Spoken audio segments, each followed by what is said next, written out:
Hello guys, welcome to my YouTube channel పల్లెటూరు పిల్ల. Mutton curry prepare చేయడానికి ఫ్రెష్గా వాష్ చేసి పెట్టుకున్న మటన్ని ఒక కుక్కర్లోకి తీసుకోండి. తర్వాత అందులో ఒక టేబుల్ స్పూన్ ఉప్పు, అలానే ఒక టేబుల్ స్పూన్ అల్లం వెల్లుల్లిపాయ పేస్ట్, అలానే ఒక హాఫ్ టీ స్పూన్ పసుపు, అలానే ఒక గ్లాస్ వాటర్, కొంచెం ఆయిల్ ఇవన్నీ యాడ్ చేసుకుని కుక్కర్ మూత పెట్టేసి 10 విజిల్స్ వచ్చేంత వరకు కుక్ చేయండి. బాగా మటన్ అనేది ఎంత బాగా కుక్ అయితే దానికి అంత టేస్ట్ వస్తుంది. సో 10 విజిల్స్ అనేవి పక్కా కుక్ చేయండి. తర్వాత వేరొక ప్యాన్లో 2 టేబుల్ స్పూన్స్ ఆయిల్ యాడ్ చేసుకుని చాప్ చేసి పెట్టుకున్న ఆనియన్స్ని అందులో యాడ్ చేసుకోండి. మంటని మీడియం ఫ్లేమ్లో పెట్టుకుని ఆనియన్స్ని యాడ్ చేసుకుని బాగా మిక్స్ చేసుకోండి.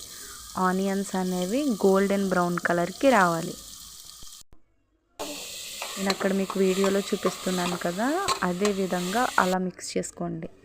అలా గోల్డెన్ బ్రౌన్ కలర్ రావాలి. అలా ఆనియన్స్ మగ్గే గ్యాప్లో మనం మసాలా ప్రిపేర్ చేసుకుందాం.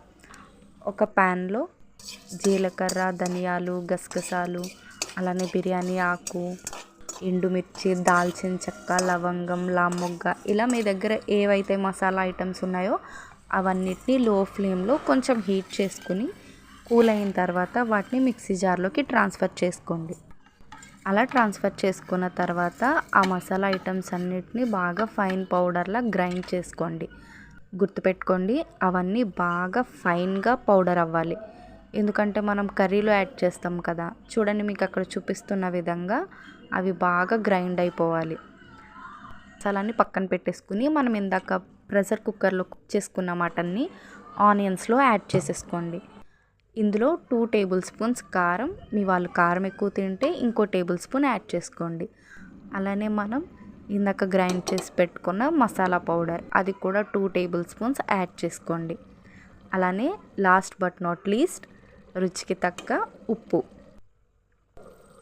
అవన్నీ వేసుకొని బాగా మిక్స్ చేసుకోండి. మంటను మీడియం ఫ్లేమ్లో పెట్టుకోండి. అలానే కొంచెం water, 1 glass of water add చేసుకోండి. ఇవన్నీ 20 మినిట్స్ బాగా కుక్ అయిన తర్వాత ఇంకేముంది, వేడివేడిగా రైస్ ఇంకా కర్రీ యాడ్ చేసుకుని తినేయడమే. మటన్ మీకు చెప్పాను కదండి, మటన్ ఎంత బాగా కుక్ అయితే టేస్ట్ అంత పర్ఫెక్ట్గా వస్తుంది. చూసారు కదా మటన్ ఎంత బాగా కుక్ అయిందో. అలా ఒక పీస్ తీసుకొని పక్కనున్న ఆనియన్ పెట్టుకుని తింటే ఉంటుంది వేరే లెవెల్. మీరు కూడా ట్రై చేసి చెప్పండి ఎలా